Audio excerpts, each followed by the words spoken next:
L'imitation de Jésus-Christ, livre 3, chapitre 22, des souvenirs des bienfaits de Dieu. Le fidèle. Ô Seigneur, ouvrez mon cœur à votre loi, et enseignez-moi à marcher dans la voie de vos commandements. Faites que je connaisse votre sainte volonté, et que je rappelle dans mon souvenir avec un grand respect et une sérieuse attention tous vos bienfaits, afin de vous en rendre de dignes actions de grâce. Je sais cependant et je confesse que je ne puis reconnaître dignement la moindre de vos la moindre de vos faveurs. Je suis au-dessous de tous les biens que vous m'avez accordés, et quand je considère votre élévation infinie, mon esprit s'abîme dans votre grandeur. Tout ce que nous avons en nous, dans notre corps, dans notre âme, tout ce que nous possédons et au-dedans et au-dehors, dans l'ordre de la grâce ou de la nature, c'est vous qui nous l'avez donné. Et vos bienfaits nous rappellent sans cesse votre bonté, votre tendresse, l'immense libéralité dont vous usez envers nous, vous de qui nous viennent tous les biens. Car tout vient de vous, quoique l'un reçoive plus, l'autre moins, et sans vous nous serions à jamais privés de tout bien. Celui qui a reçu davantage ne peut se glorifier de son mérite, ni s'élever au-dessus des autres, ni insulter celui qui a moins reçu, car celui-là est le meilleur et le plus grand, qui s'attribue le moins et qui rend grâce avec plus de ferveur et d'humilité. Et celui qui se croit le plus vil et le plus indigne de tous est le plus propre à recevoir de grands dons.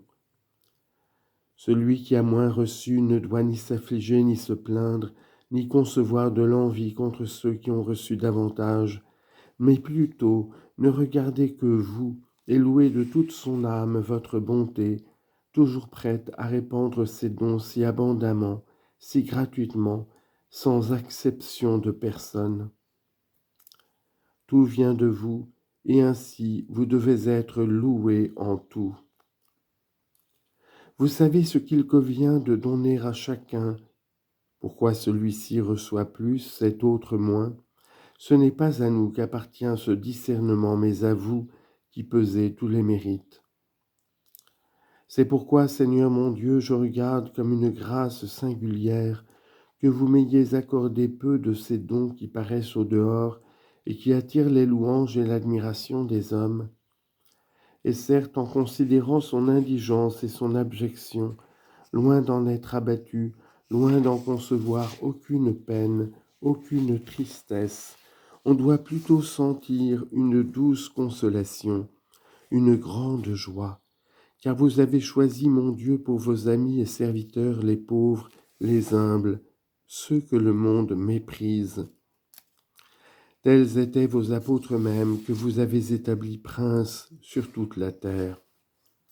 Ils ont passé dans ce monde sans se plaindre, purs de tout artifice et de la pensée même du mal, si simple et si humble qu'ils se réjouissaient de souffrir les outrages pour votre nom, et qu'ils embrassaient avec amour tout ce que le monde abhorre.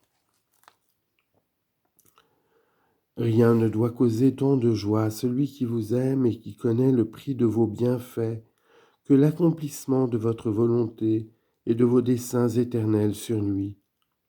Il doit y trouver un contentement, une consolation telle qu'il consente aussi volontiers à être le plus petit que d'autres désirent avec ardeur d'être les plus grands.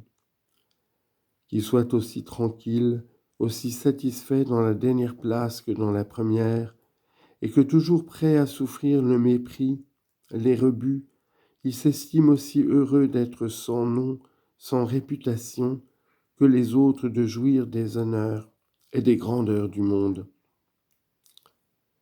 Car votre volonté et le zèle de votre gloire doivent être pour lui au-dessus de tout, et lui plaire et le consoler plus que tous les dons que vous lui avez faits et que vous pouvez lui faire encore.